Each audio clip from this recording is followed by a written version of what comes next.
Good afternoon, everyone. Thank you for being here. I hope you had a chance to hear the President's remarks in the Rose Garden about this historic day, the first day that Americans across the country, millions of Americans, are taking advantage of the opportunity to shop for affordable health insurance that they could not obtain before now, thanks to the Affordable Care Act, and also to hear what he had to say about the fact that the Republicans in Congress chose to shut down the government last night. Before I take your questions, I had a couple of announcements. First, the President earlier today received an update from Alyssa Mastromonaco, the Deputy Chief of Staff, Sylvia Burwell, the Director of the Office of Management and Budget, and Jack Lew, the Secretary of the Treasury, on the shutdown. And with regards to Secretary Lew, obviously the fact, as previously announced, that in just a few weeks the Treasury runs out of the measures it can take to continue to pay our bills, and thus the prospect of default becomes more real if Republicans in Congress, pursuing the strategy they pursued when it comes to funding our government, decide to adopt that strategy to threaten default for the first time in our country's history. We certainly hope that is not the strategy they choose. With that, I will take your questions. Thanks, Jay. As the debt ceiling closes in, I'm wondering whether the President will encourage or allow Congress to combine both a CR and debt ceiling measures, working on parallel tracks, and will he now negotiate some aspect of a budget deal on the CR that would give Republicans the ability to say that they've gotten something for a debt ceiling? Republicans have twisted themselves into pretzels in this effort to try to attach partisan demands to their simple responsibility to fund the government, keep it open, and their simple responsibility to make sure that the United States does not default, that the United States pays its bills. The President has been abundantly clear that he will not negotiate over Congress's responsibility to pay its bills. He has been clear all year long that he is willing to negotiate with serious-minded Republicans in Congress about our budget priorities and how we should fund them, and what ways we should invest in our middle class and in our economy, and how we can continue to reduce the deficit, continue the progress we've made reducing the deficit. But he won't do that under threat of shutdown, and he won't do that under threat of default. This is irresponsible, reckless behavior. As the President just said, Congress ought to open the government, return people to work, and without drama and delay, fulfill its responsibility to make sure the United States pays its bills. We've never defaulted in our history, and the mere threat of default, as we saw in 2011, had terrible impacts on our economy and on our middle class. People didn't get jobs because of the threat of default that was put forth by Republicans in 2011. The economy slowed down. Markets went down. This was the low point of our recovery from the worst recession since the Great Depression, and that only happened with the threat of default. And unfortunately now you see Republicans embracing a strategy where they say, we couldn't get what we wanted through the congressional process. So the Affordable Care Act passed the House, passed the Senate, was signed into law, was upheld by the Supreme Court, was validated in a national election. So we couldn't get it that way. So we're going to attach it to our responsibility to make sure the United States pays its bills. It's wildly irresponsible, and it's dangerous. Isn't it the shutdown itself a pivot point where you, as you say, the public might have been blaming Republicans going into it, that now the public might be looking at the President for leadership to get out of it? Here's what the President is offering Republicans. He's offering them no conditions attached to reopening the government, no conditions attached to raising the debt ceiling. If he were to play the Republican game, he might say, you know what, I won't sign a bill that funds the government unless you pass legislation that 90% of the American people support, which is to expand background checks on gun purchases. But he won't do that. He believes that kind of thing should be done through the legislative process, the normal legislative process. And we had that fight, and he continues to press for Congress to pass an expansion of background checks. But he would not do that. He would not attach a unrelated priority to this and threaten a shutdown or threaten default. Congress has the responsibility to keep the government open. Congress has the responsibility to pay the United States' bills. That's enshrined in law. It's enshrined in the Constitution. And the President is not making any demands associated with it. Only the Republicans are. And what they're trying to do, as the President said today, is deprive those folks that the President had with him today, and millions more like them, of the opportunity to get affordable health insurance for the first time in their lives, or for the first time in a long time, or else they'll continue to have the government shut down and maybe they'll default. And that's irresponsible. Tomorrow the President is... Go ahead. I'll let you read. This just did. Oh, thank you. Let me get this. There was an announcement I missed, which is on Thursday, the President will visit M. Luis Construction, a local construction company, to discuss the need for Congress to act to pass a budget and pay the bills it has racked up. M. Luis Construction is a local small business that has grown in recent years thanks to increased access to capital through President Obama's efforts to help small businesses. The President will highlight the impacts that a shutdown and default would have on our economy and our nation's small businesses. If Congress fails to pay its bills and default for the first time in our nation's history, it would significantly hurt the economy, meaning fewer customers for small businesses, likely higher borrowing costs for everyone, making it harder for businesses like these to get a loan. The President will urge Congress to do its job and do the things, the kinds of things, that invest in our small businesses, increase jobs, and grow the economy instead of setting it back. So that visit will obviously be an opportunity for the President to speak about the issues that we're discussing today. Is that in D.C. or? Where is it? Yes. He still expects to shut down continuing on Thursday? The House Republicans have the opportunity to reopen the government 5 minutes from now if they wanted to take that action. We hope they do. Well, anyway, and what's the location? Again, the District of Columbia, local. Tomorrow the President is meeting with members of the Financial Services Forum, which is top Wall Street CEOs. In the context of the shutdown and the looming default, what does the President want these CEOs to do on behalf of that effort? And does the White House, does the President believe that they still have influence with Republicans like they once may have? Well, you're correct that he will meet with members of the Financial Services Forum here at the White House tomorrow while they are in town for their annual meeting. And the meeting will be on a broad array of economic issues, but among them will be the disastrous impact that Congress's failure to raise the debt ceiling without drama or delay would have on their businesses and on the nation's and world's economy. I think these business leaders know very well what the consequences were of the mere flirtation with default that Republicans engaged in 2011. That was a setback to our recovery. It was a setback to all kinds of businesses, and it was a setback to middle-class families.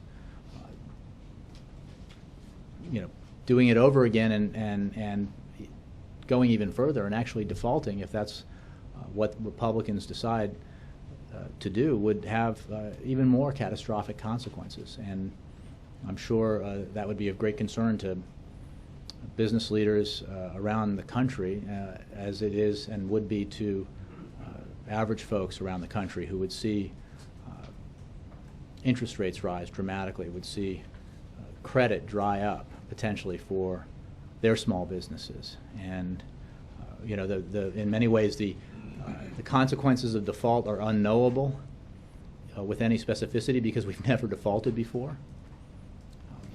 what we do know is they would be catastrophic for the economy, and it would cast into question the bedrock foundation of the global economic system, which is the United States economy and the United States currency, and the faith and credit of this nation.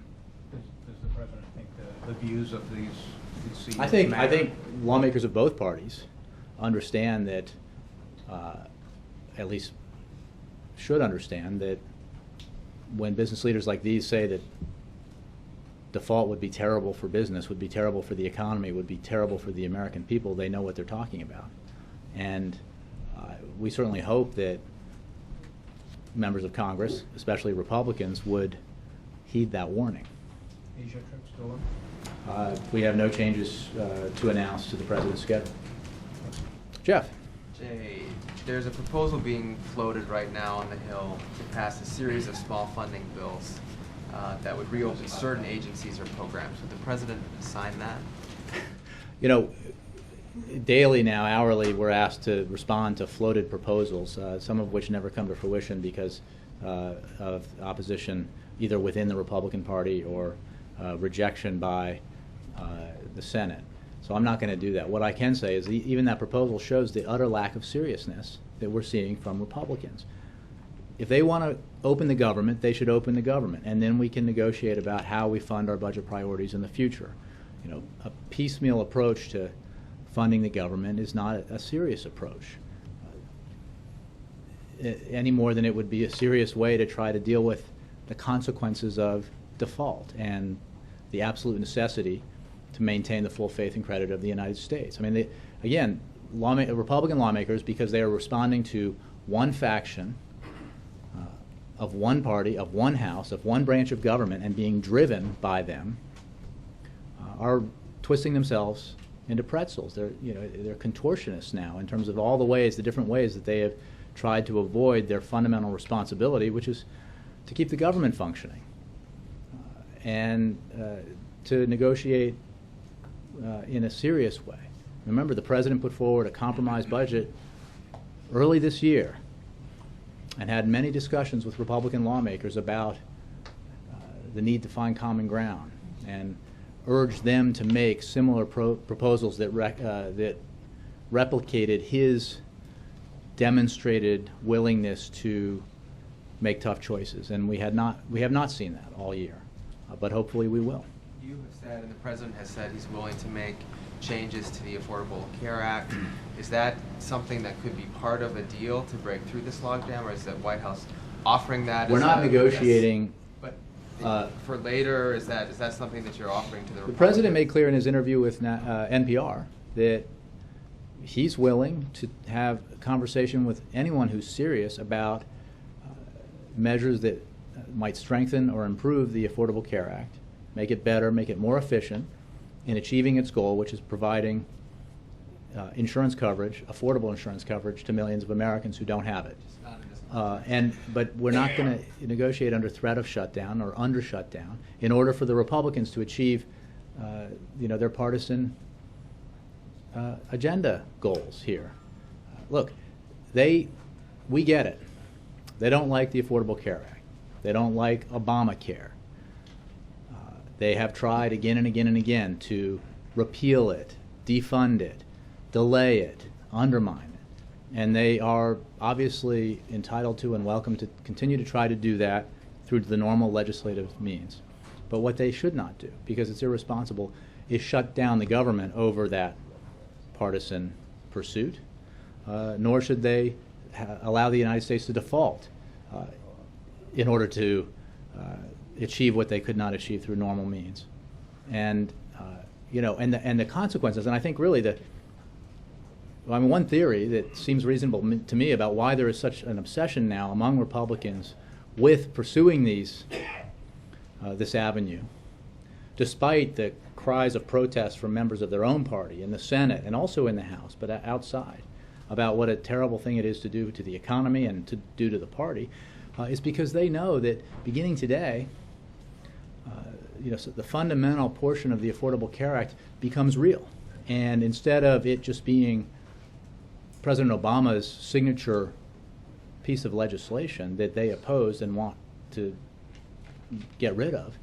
It is the program that is providing and will provide benefits to millions of Americans. And I'll tell you, if you're a mom or a dad with a modest income and a couple of kids, and you're self-employed, and you haven't been able to get affordable insurance, and you're worried to death about your kid's asthma condition, or you know, your wife's fear of getting breast cancer, or you know, some other, maybe your own pre-existing condition, you may have voted Republican, you may have voted against President Obama, you may support the idea of repealing Obamacare, but when you go on the website available in your state and look at the options that you have now to provide insurance for your family for the first time, and you see that they're affordable, and you see that if you don't make a lot of money, there are subsidies to make it affordable,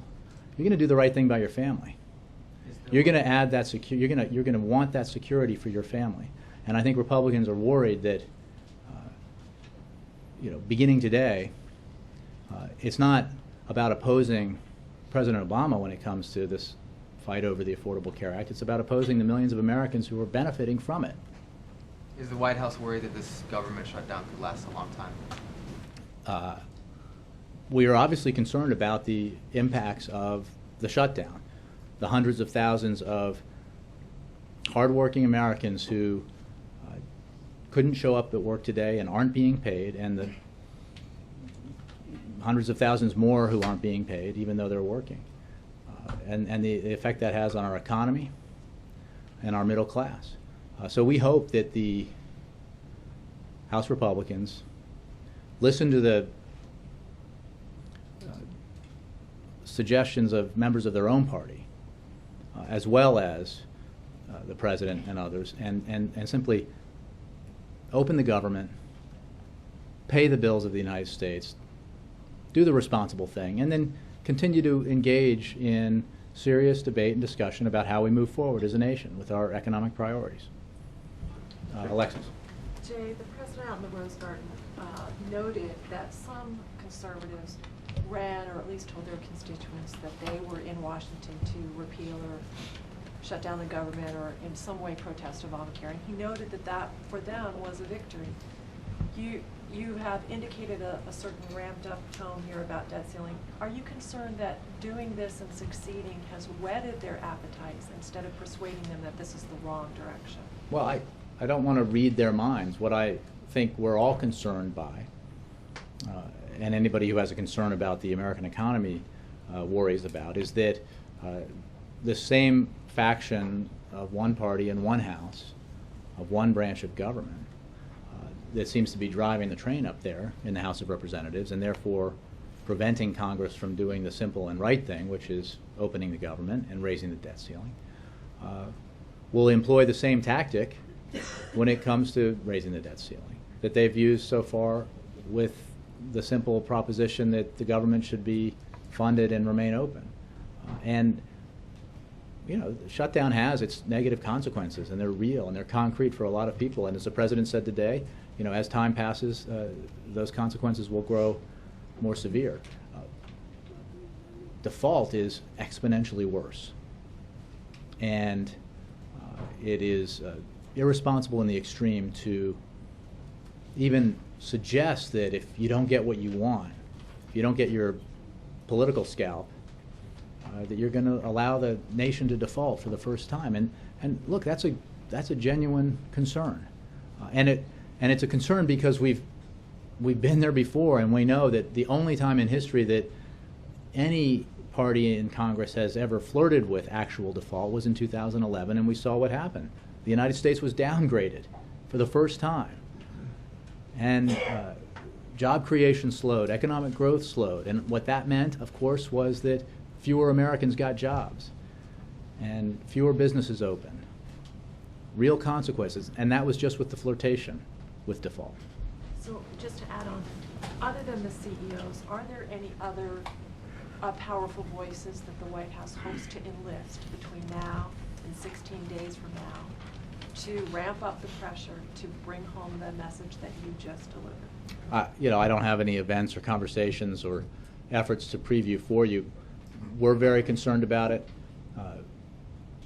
I'm sure American business leaders are very concerned about it. I think a lot of Republicans in Congress and the Senate and also in the House are concerned about it as a proposition and as a strategy. And so I think hopefully that combination of voices will succeed in prevailing upon House Republicans and especially the leaders of the House Republican Conference to do the right thing. I mean, look, I think it's been pointed out by Republican congressmen that there is a significant majority in the House of Representatives to pass a clean CR today. All Speaker Boehner has to do is put it on the floor. I mean, according to some GOP members of the House, he'd actually get a lot of Republicans to vote for it.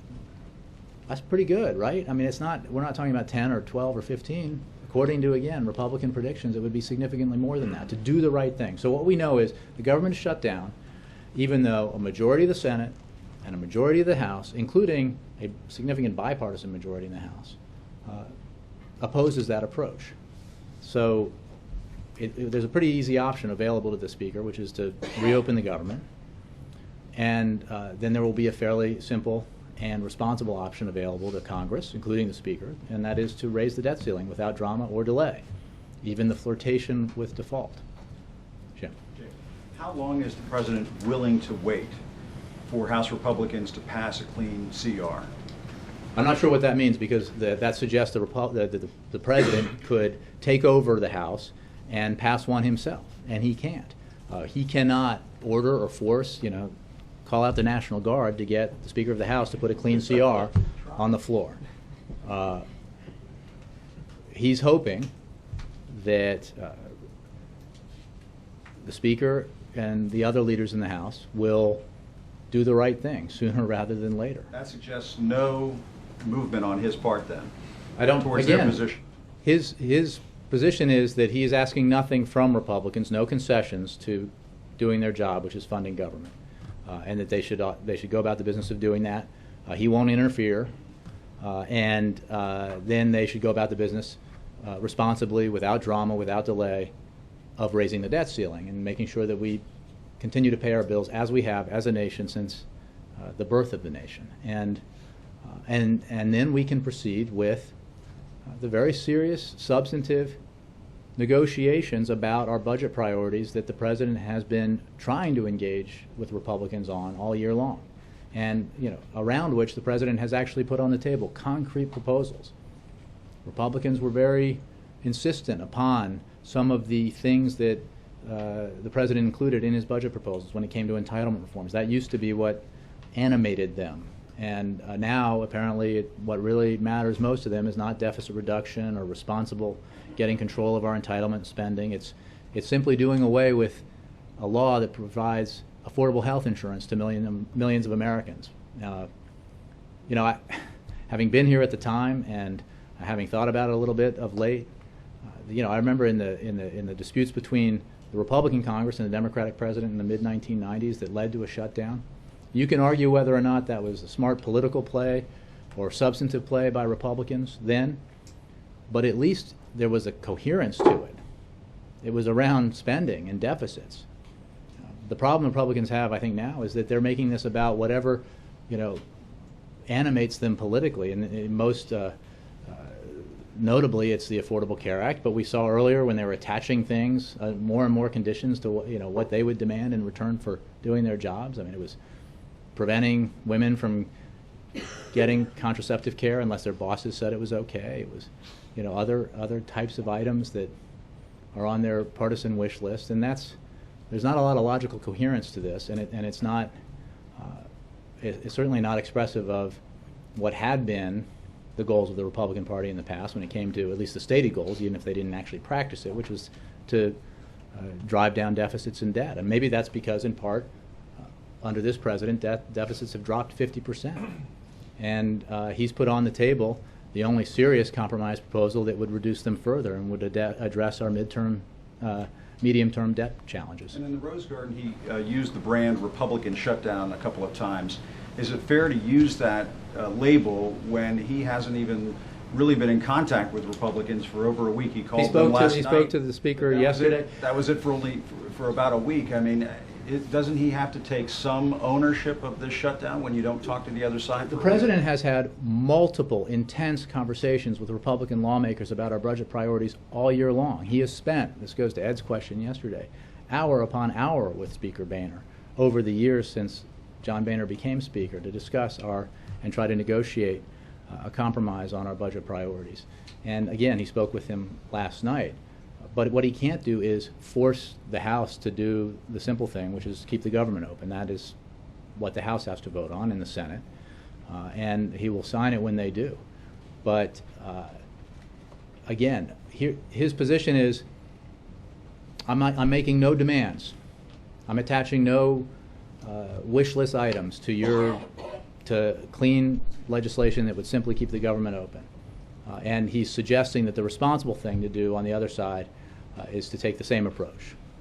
A clean CR and a bill to raise the debt ceiling without drama or delay. Last night and said, I'm not negotiating, I will not negotiate even. Well, we heard him tried say to that in impersonate the January and president's voice. February. Well, he said, look, the president will not negotiate over the Congress's responsibility to raise the debt Didn't ceiling. the president say to the speaker, okay, let's work this out, and then I pledge to you after we get through this, you and me, we're going to sit down, we're going to talk about the budget. The president did say that. He has said that. He is willing and eager to sit.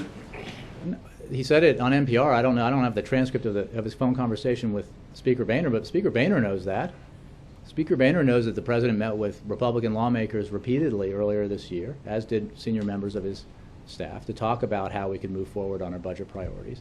What he won't do is negotiate under the threat of shutdown or under actual shutdown. They should just do their jobs. Open the government.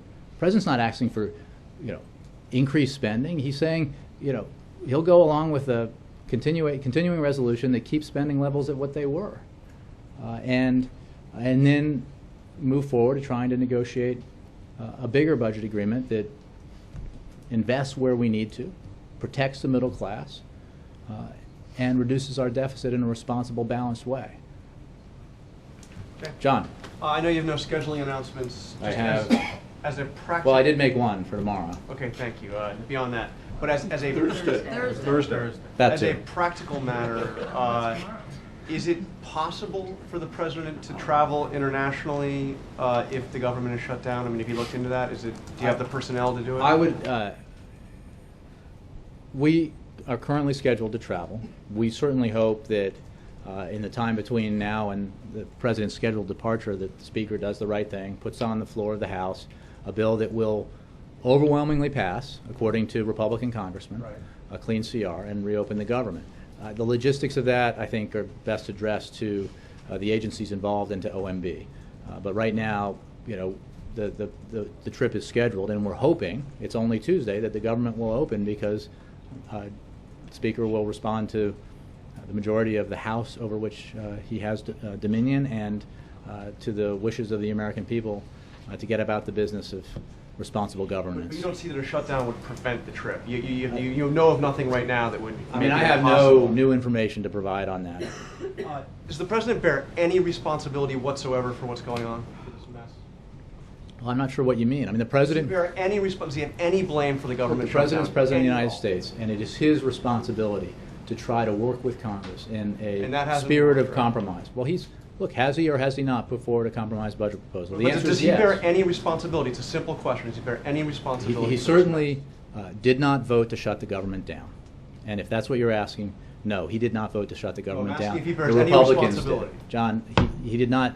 The Republicans in Congress chose to shut the government down. The option to keep it open was available to them. It's an option that a majority of the House of Representatives supports, a bipartisan But hasn't majority. the president failed to create an environment where this stuff doesn't Really? happen? By having multiple I'm not meetings and asking. dinner? No, he's had multiple meetings So and he's dinner. done nothing wrong in all this. This is all the Republicans doing on their own. That Well, the John, you president- can, do an essay or decide for yourself and make those judgments. What I'm telling you is that this year, the president, in a very public way, reported on by all of you, reached out to Republicans and offered to find common ground on budget issues, and didn't just talk about it. Put those ideas in a concrete budget, causing a lot of consternation in his own party, because some of the choices he made and some of the decisions he was willing to embrace were not popular among all Democrats or Democrat support groups. But he was willing to do it because he knew that that's what it would take to reach a compromise with Republicans who were also willing to compromise. And he had very good conversations with a number of Republican senators and members of Congress. He had Paul Ryan in here at one point during that process. What we haven't seen, unfortunately, is a commensurate willingness by the Republicans to put on paper a proposal that represents a compromise, that moves off their insistence, that represented by the Ryan budget. But the president's open to doing that. He's open to having those conversations. So, but when it comes down to, here's the president's position. He's not asking for anything in return. The government should remain open. Congress has the power to fund the government. He's asking for nothing in return for Congress fulfilling its responsibility to raise the debt ceiling.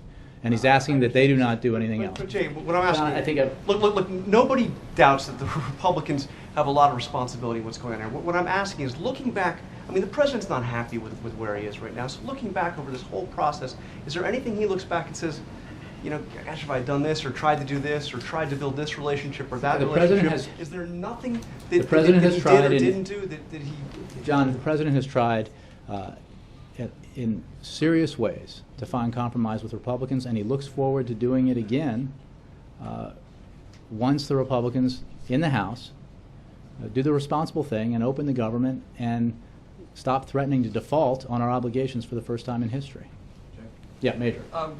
Give us an evaluation of the first day of the healthcare exchanges, the consumer experience on the websites.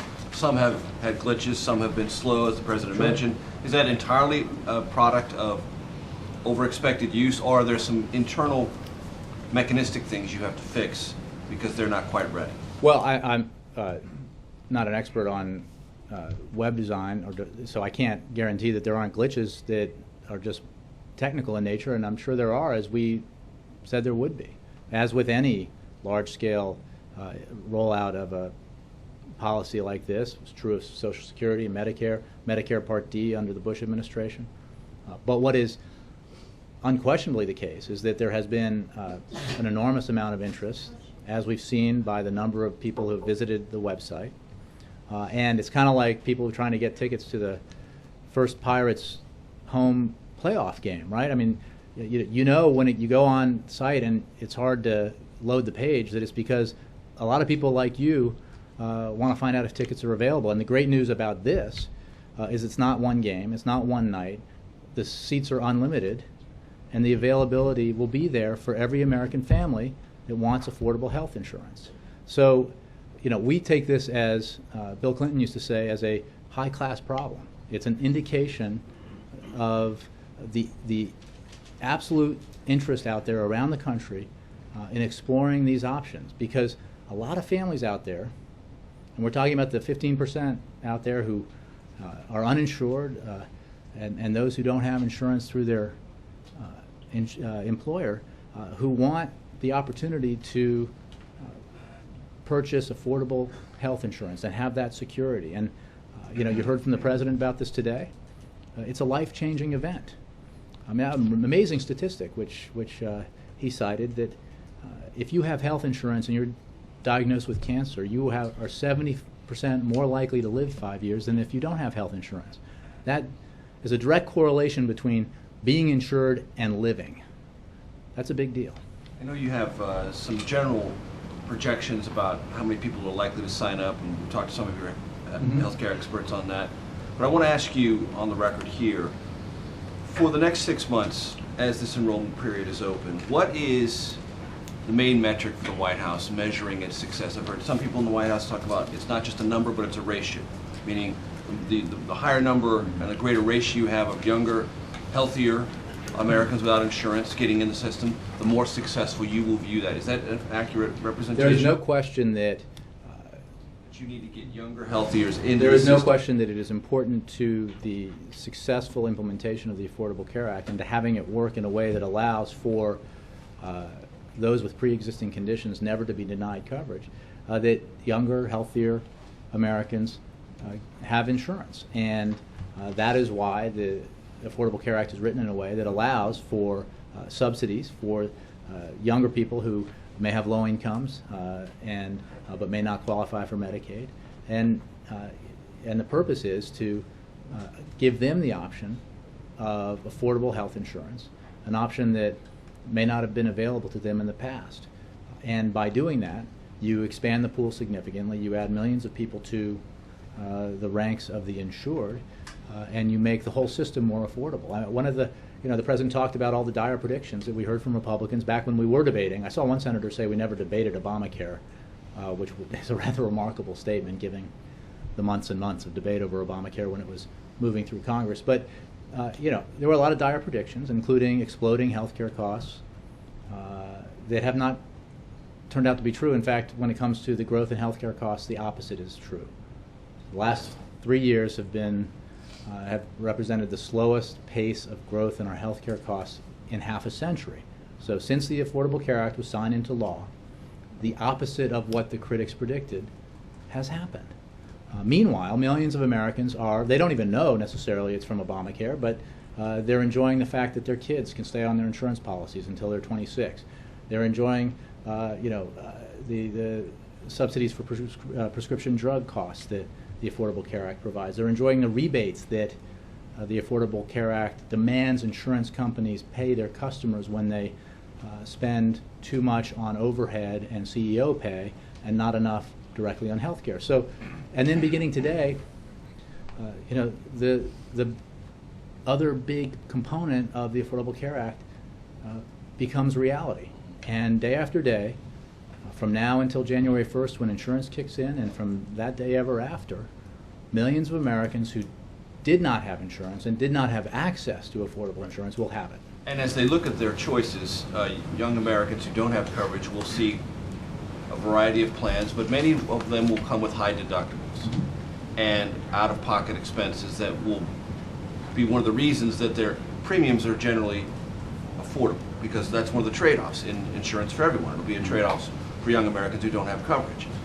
Since it's important for this to succeed, to have that ratio of younger Americans sign up, how nervous are you about the central tension that they will see on these websites, that if you're going to get coverage, you're going to have a lot of out-of-pocket expenses, and many of them may say, you know what, even with the subsidies, it's still not worth it? Well, these are great questions, and I think the answer to that question is one of the reasons why we've been encouraged by the premium rates that have been established going into this enrollment day, and by the fact that the options available to everyone in every state who's looking at plan availability are many and varied, and that everybody can make the choice for himself or herself about what kind of coverage they can afford and what fits best for their security and for their family, or for themselves if they're an individual. And remember, the alternative here is not we had this discussion, Ed and I did before, not some mythical insurance that's available now for less, because that insurance I understand that. it would have, I'm just saying they may even have if it were a available, decision not to do it. No, even if it were available though, this if you're a kid, a young person, 27 now, because you wouldn't be able to be on your parents' insurance anymore, making a very modest income, and but maybe you have available to you insurance on an individual market, but the fine print tells you that you can have yearly caps, you have lifetime caps, you have huge deductibles, you can be banned from coverage if you have a pre-existing condition. All of these things that will no longer be true because of the Affordable Care Act. So I think that what we're counting on is that that Americans out there will review this, look at their options, and decide that this is a good deal, and it makes sense that having health insurance adds to their security and to their quality of life, and that the option of rushing to the emergency room when something happens is hardly superior to the option of having insurance, quality, affordable insurance. How do you pry those who are up to 26, say 20 to 26, who are on their parents' plan, out of there and get them into the Well, again, exchanges? I mean, I think that this is an effort, and this is a good point, that today marks not the end, but the beginning of an effort to provide Americans with a huge amount of information about the options available to them, and the benefits that the Affordable Care Act provides. And obviously we'll see, but we're very confident about how it's going thus far and what's available to the American people that has never been available before. Jay, Yeah. on Iran, the foreign ministry may have seen one on Twitter last night and started attacking the president and suggesting it seemed like he was not happy with the president's comments in the meeting with Prime Minister Netanyahu yesterday, accused the U.S. of illegal threats and sanctions that are disrespectful of the nation, macho and wrong. He accused the president of flip-flopping. I won't read every last detail, but how do you react to that, number one, and what does that mean about the state of these talks? Well, I think we've said all along that the important measuring stick when it comes to pursuing this diplomatic opening with Iran is action. You know, what actions are being taken by Iran to demonstrate that they are interested in fulfilling their obligations to the international community. And the president was clear in his speech at the United Nations General Assembly. There will surely be important obstacles to moving forward, and success is by no means guaranteed. But he believes we can reach a comprehensive solution. And there is no question that we have heard and seen from the new government in Iran a different approach and a new approach. And as we've been saying all along, it is absolutely worth exploring, because the window of opportunity remains open, a diplomatic resolution to this problem, to the problem that the whole international community is organized around, which is the need to prevent Iran from acquiring a nuclear weapon. And we are united with our allies and partners on this issue, and we are united in the idea that we should pursue this opportunity.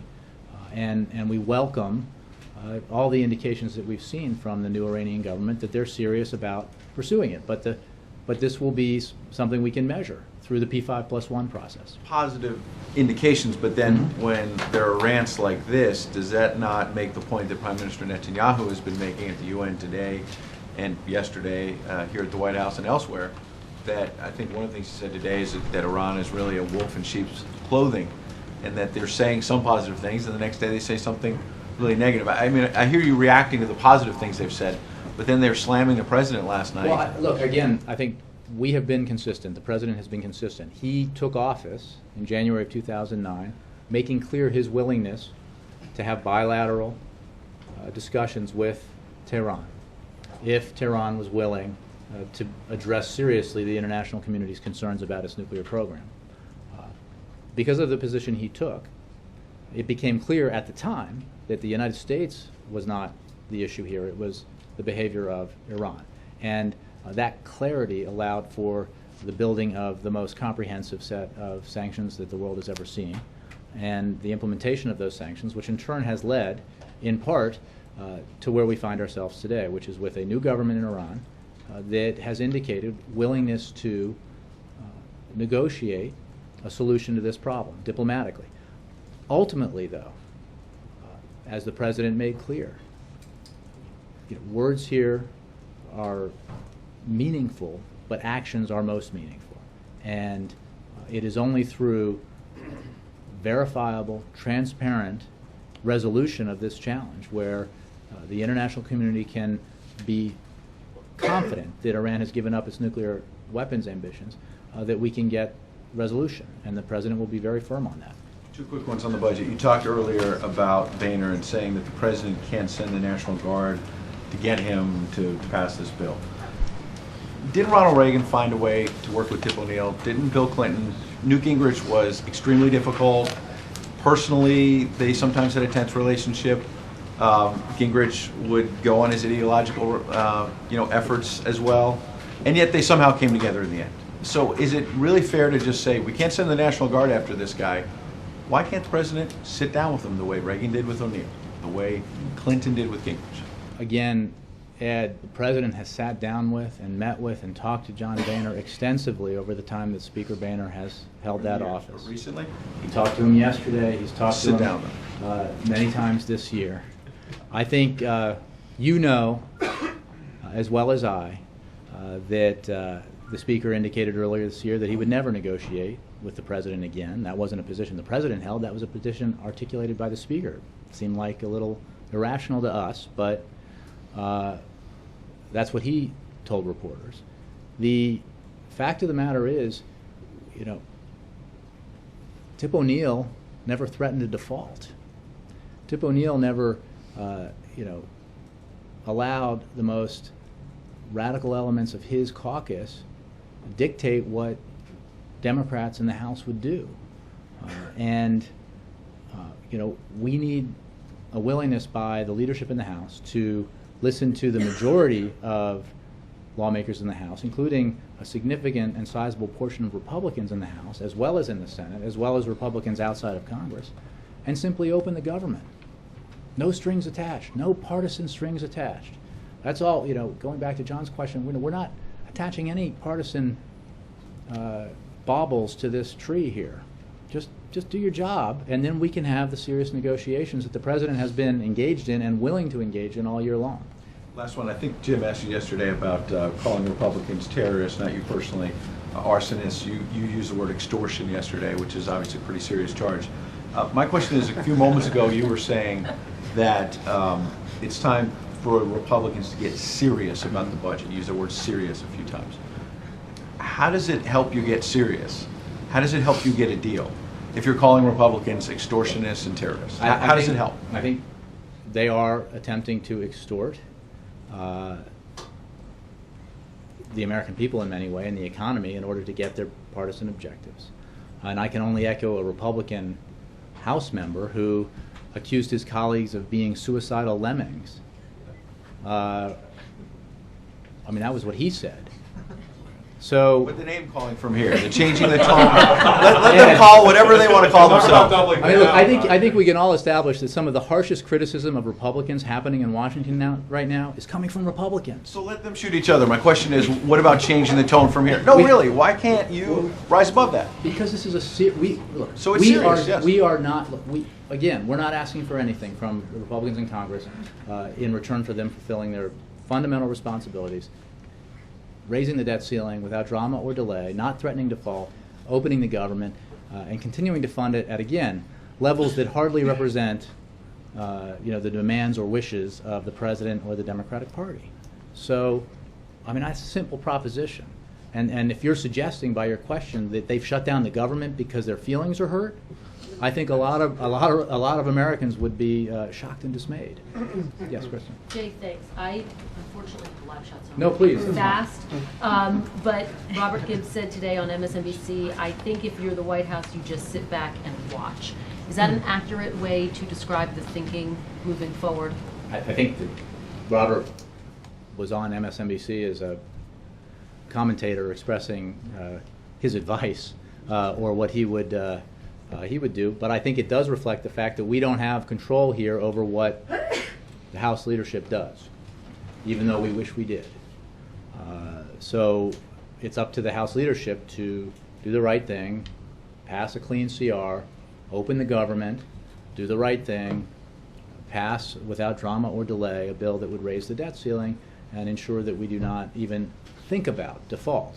So I think that just represents a reality here, which is that it would be irresponsible to negotiate under partisan threat the full faith and credit of the United States. That would set a precedent for presidents of any party in the future, dealing with Congresses of any party in the future, that would be enormously damaging to the economic strength of the United States and the economic security of the middle class. So that is a long-term bad idea.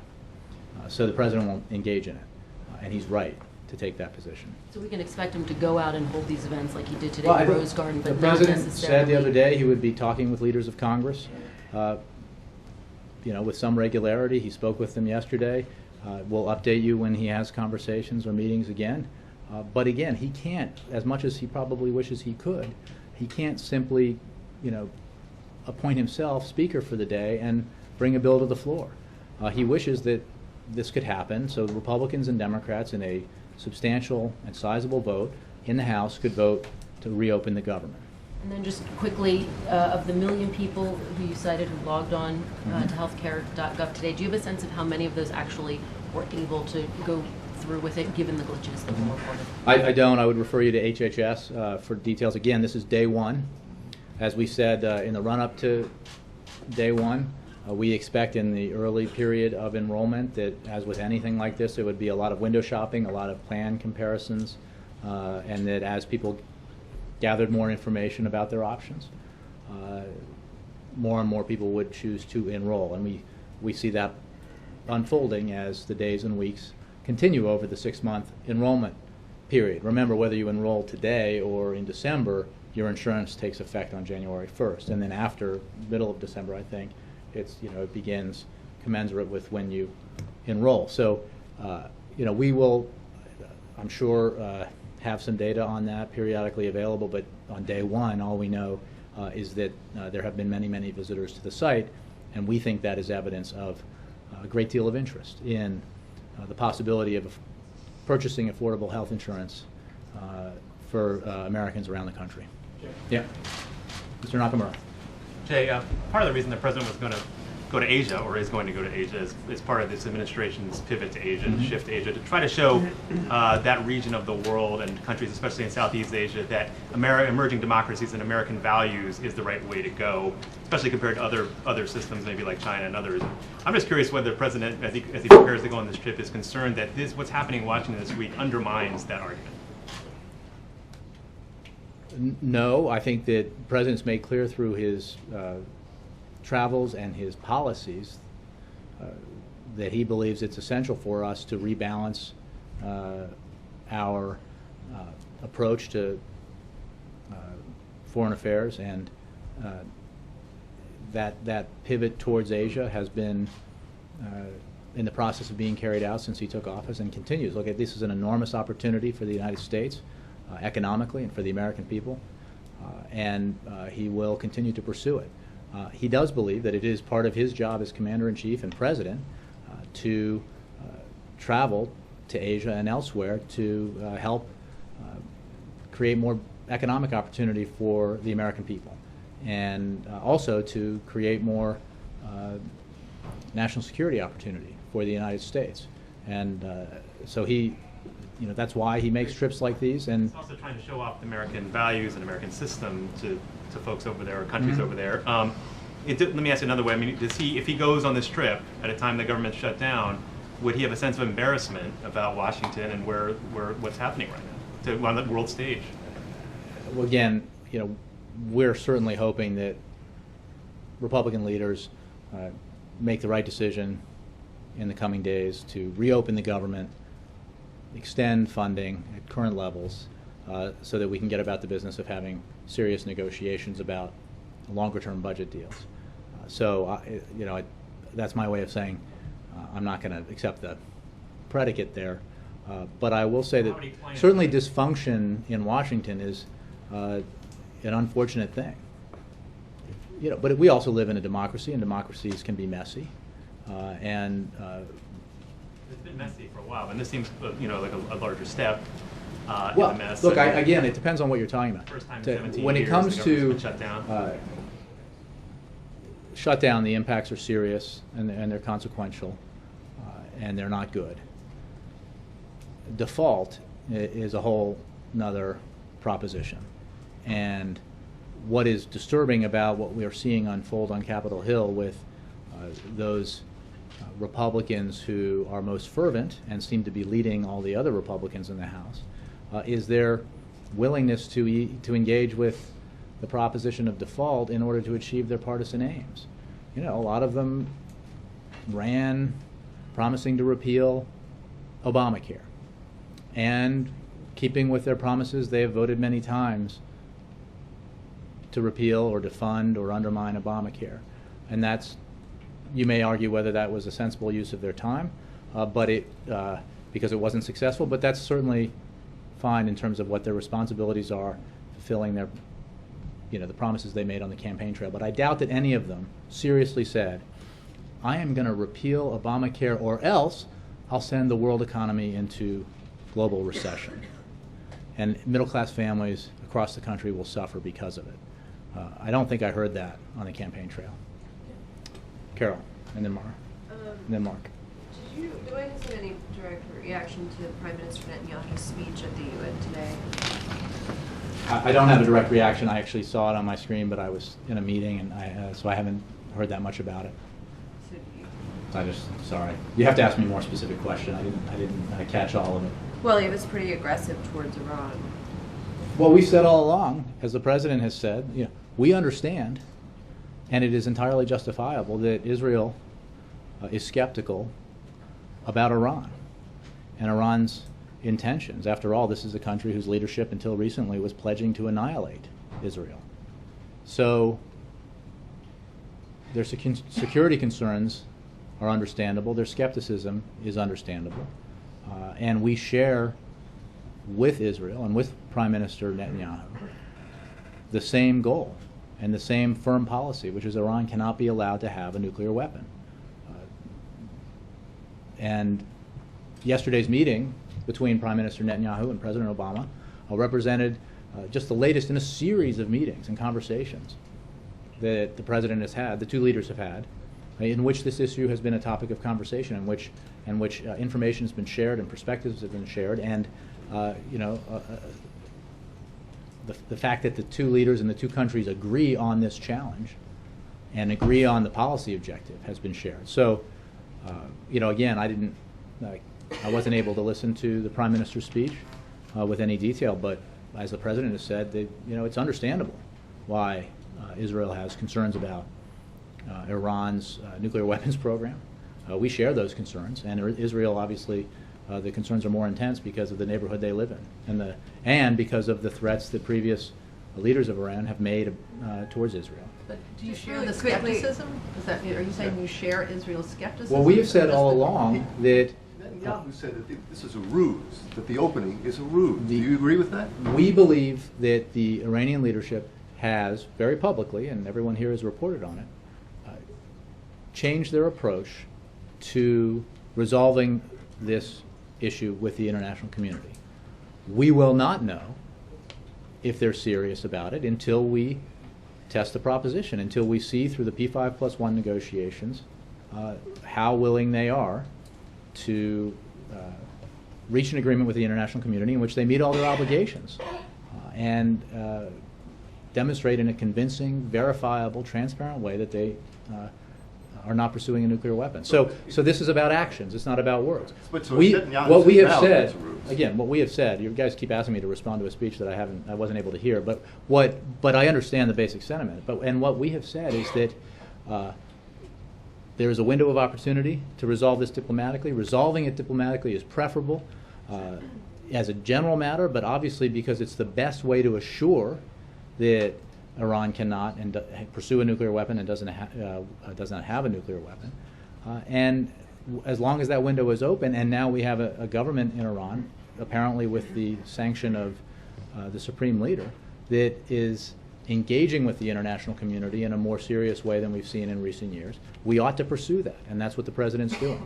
Can I just ask one more follow on that? Is Israel's aggressiveness on this and Netanyahu's rhetoric, does that undermine what you guys are trying to do diplomatically, given the closeness of Israel and the U.S.?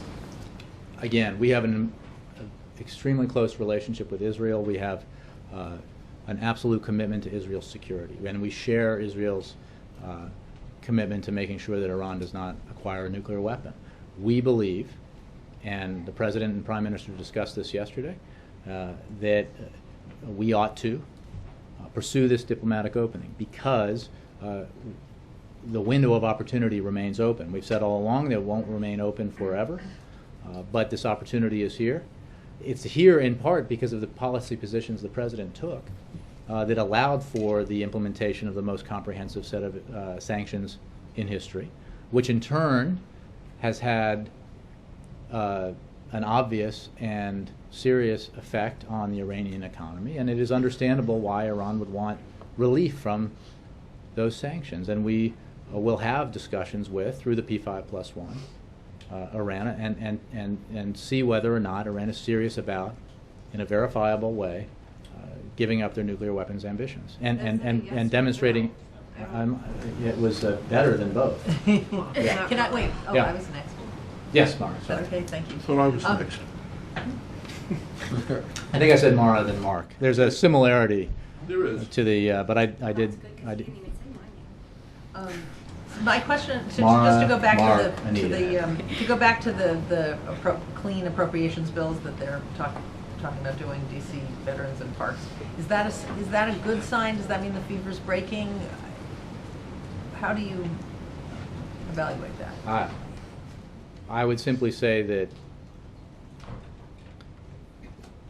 the increasing number of voices on the Republican side calling for the leadership in the House to do the sensible thing and pass a clean CR is a good sign, if it has an effect. But we'll find out whether or not the leadership is serious about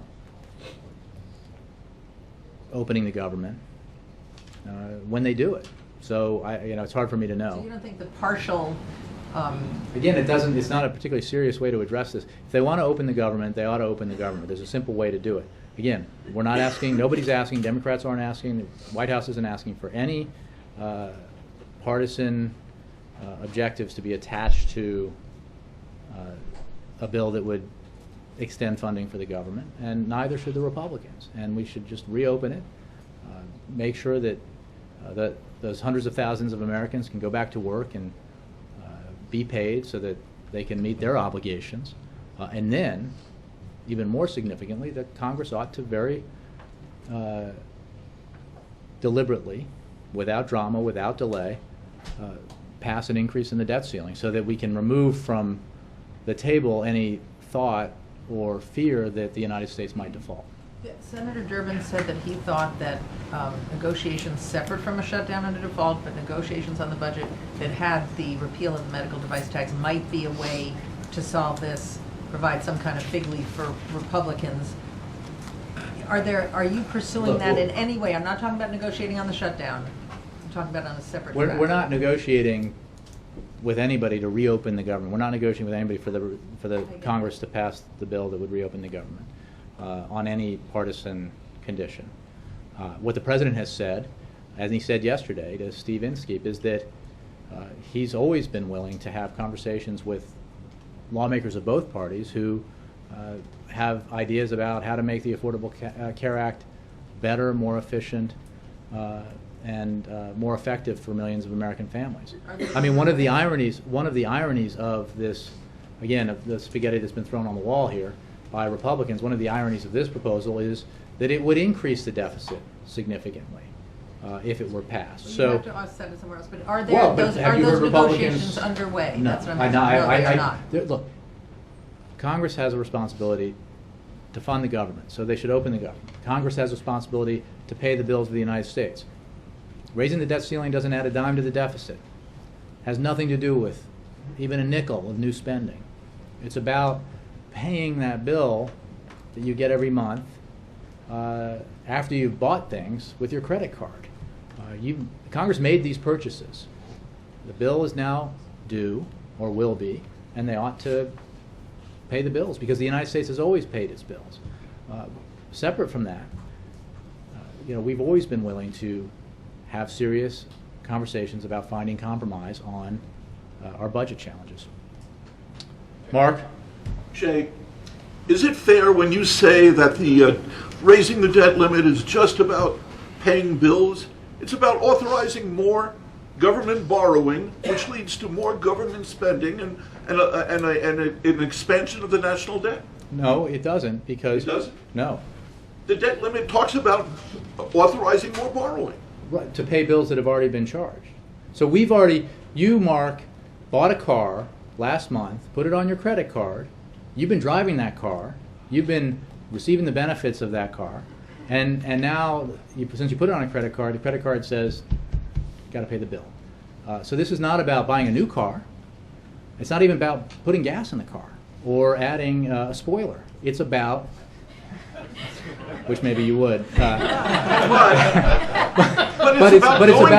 It's about going to you and saying, my good friend Jay, will you lend me money to pay for my car? No, it's about telling. It's about borrowing.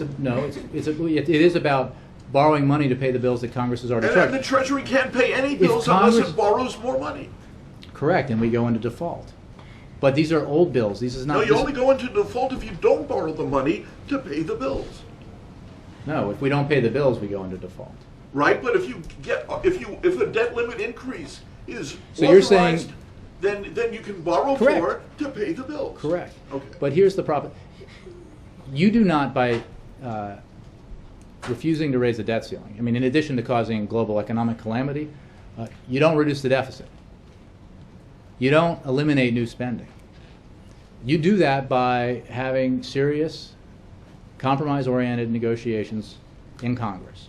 And that's what the president has done throughout his presidency, resulting, by the way, in a halving of the deficit on his watch. Remember, he took office, economic crisis, financial crisis, massive recession, huge job loss, talks about the banks being nationalized, talk about 25% unemployment, and the new president inherited the largest deficits in history in this country. Spin forward nearly 5 years, and the deficit has now been halved on his watch. We are reducing our deficits at the fastest pace since demobilization in the wake of World War II. And the president is eager, in a responsible and balanced way, to do more, as we ensure that we continue to invest where necessary so that the middle class gets a fair deal. But imagine if the shoe were on the other foot. Imagine if this president or any Democratic president were saying, I will shut down the government, or I will default on our obligations if you don't raise corporate taxes. Or, I mean, and then flip it around, what's next from the Republicans? Well, if they get what they want in order to reopen the government or not default for a few months or a few weeks, next they'll say, okay, undo the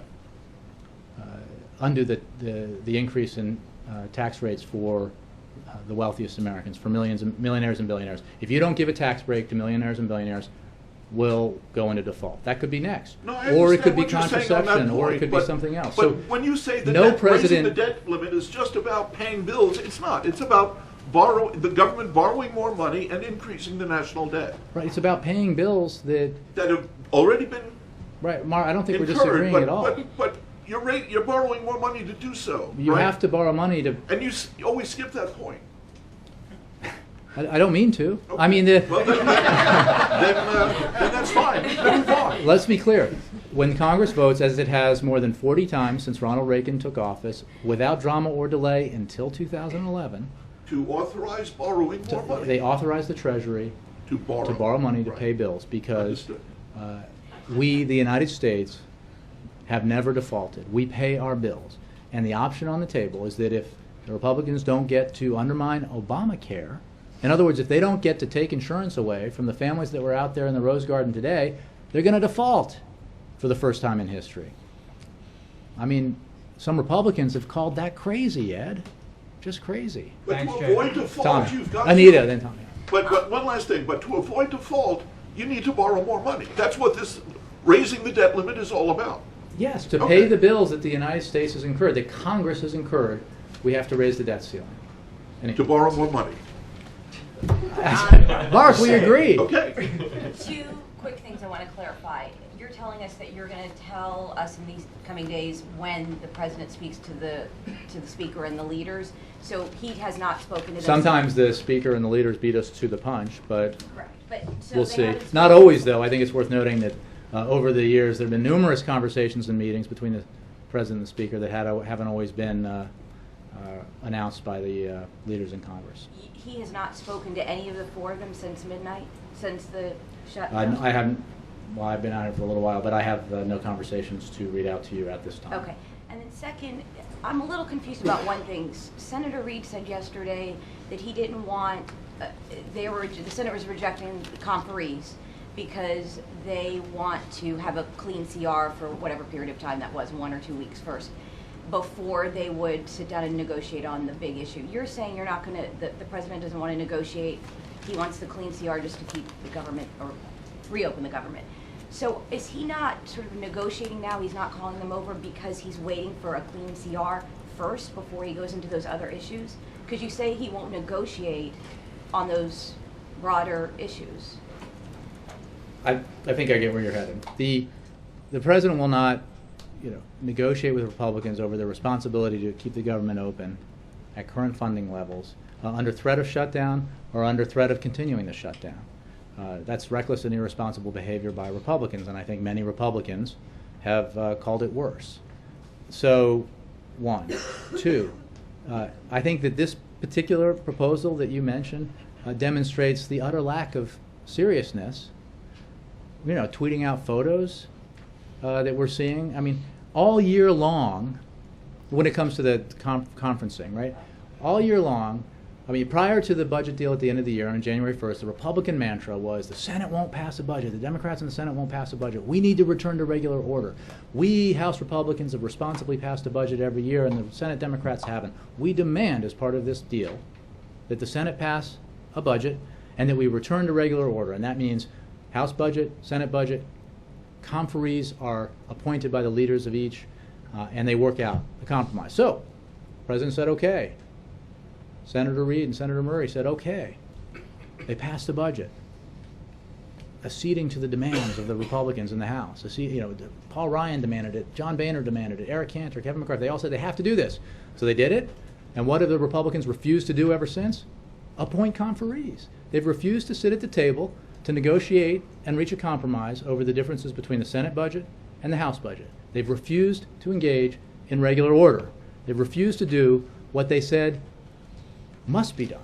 And I think, again, that represents a lack of seriousness in their approach, you might say. Tom, I did promise, yeah. Go ahead. Wait, I just No, wanna- sorry.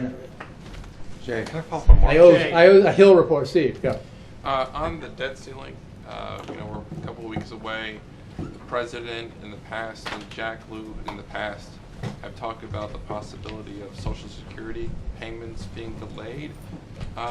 Should folks out there who rely on those Social Security payments be worried that given the inability of Congress to just keep the government open, but they're also not going to be able to hit that debt ceiling, and that those checks might not be in the mail at the end of the month?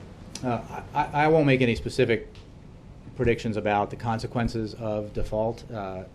Others are better able to do that, except to say that the consequences of default would be, I think, as universally recognized by credible economists and men and women in the business community, be devastating. But I don't want to say this will happen or that will happen. Some Republicans have talked about, passing legislation to make sure that Social Security is walled off in the same way that troop pay was. I think, again, that's something that just the president relying, might sign. I think relying on my memory from past experience is that, what we're talking about here is the full faith and credit of the United States. Faith is an important word there.